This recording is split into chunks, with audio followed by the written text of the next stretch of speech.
হাত ধৰি মুখত হাঁহি ৰাজা ৰঘুবংশী হত্যাকাণ্ডত পোহৰলৈ আহিছে নতুন চাঞ্চল্যকৰ তথ্য ভাইৰেল হৈছে ৰাজা সুনমৰ ফটো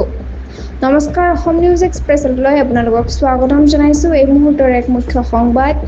সোশ্যাল মিডিয়াত ভাইৰেল হৈ পৰা ফটো আৰু ভিডিঅ'বোৰে ৰাজা হত্যাকাণ্ডৰ বিষয়টোৰ গুৰুত্ব আৰু অধিক বৃদ্ধি কৰিছে এই ঘটনাৰ প্ৰতি মানুহ অধিক সচেতন হৈ পৰিছে আৰু আৰক্ষীৰ তদন্ত প্ৰক্ৰিয়াৰ ওপৰতো চকু ৰাখিছে দেশ জোকাৰি যোৱা ৰাজা ৰঘুবংশী হত্যাকাণ্ডৰ মূল অভিযুক্ত ৰাজা কুশৱাহা আৰু সোনম ৰঘুবংশীৰ কৃত্ৰিম বুদ্ধিমত্তা অৰ্থাৎ AI প্ৰযুক্তি ব্যৱহাৰ কৰি প্ৰস্তুত কৰা ফটো আৰু ভিডিঅ' এতিয়া ক্ৰমান্বয়ে সোশ্যাল মিডিয়াত ভাইৰেল হৈ পৰিছে কিছুমান ভাইৰেল ফটো ভিডিঅ' দুয়োকে ট্ৰেকিং কৰি থকাও দেখা গৈছে যিটো সোশ্যাল মিডিয়াত ৰাজা হত্যাকাণ্ডৰ এক নতুন চৰ্চিত বিষয় হৈ পৰিছে সোশ্যাল মিডিয়াত ভাইৰেল হৈ পৰা ফটো আৰু ভিডিঅ'বোৰে ৰাজা হত্যাকাণ্ডৰ বিষয়টোৰ গুৰুত্ব আৰু অধিক বৃদ্ধি কৰিছে এই ঘটনাৰ প্ৰতি মানুহ অধিক সচেতন হৈ পৰিছে আৰু আৰক্ষীৰ তদন্ত প্ৰক্ৰিয়াৰ ওপৰতো চকু ৰাখিছে একে সময়তে এই ভাইৰেল ফটো ভিডিঅ'ৰ ভিত্তিত শ্বিলং আৰক্ষীও সক্ৰিয় হৈ পৰিছে শ্বিলং আৰক্ষীয়েও সোনম ৰঘুবংশীৰ পৰিয়ালৰ সদস্যক জেৰা কৰাৰ সম্ভাৱনাৰ ইংগিত দিছে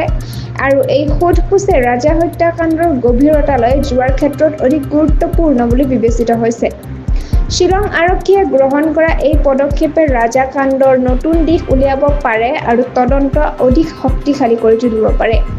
ইয়াৰ মাজতে এই সমগ্ৰ গোচৰৰ তদন্তৰ বাবে ইন্দোৰলৈ বিশেষ তদন্তকাৰী দল অৰ্থাৎ SITও যোৱাৰ সম্ভাৱনা আছে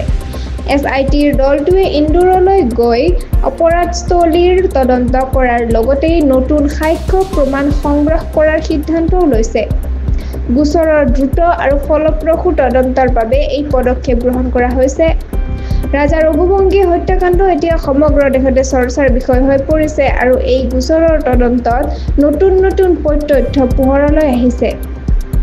সোশ্যাল মিডিয়াত ভাইৰেল হোৱা এয়াৰ ছবি আৰু ভিডিঅ' তদন্তক আৰু অধিক গতি প্ৰদান কৰিছে আৰক্ষী আৰু SITৰ দলে গোচৰটোৰ গভীৰ তদন্ত কৰি প্ৰকৃত দোষীক শাস্তি দিবলৈ সকলো প্ৰচেষ্টা চলাইছে অধিক আপডেট পাই থাকিবলৈ সংযুক্ত হৈ থাকক অসম নিউজ এক্সপ্ৰেছ চেনেলটোৰ লগত চেনেলটো লাইক কমেণ্ট শ্বেয়াৰ ছাবস্ক্ৰাইব কৰিবলৈ নাপাহৰিব লগতে কাষতে থকা বেল আইকনটো দবাবলৈ নাপাহৰিব ধন্যবাদ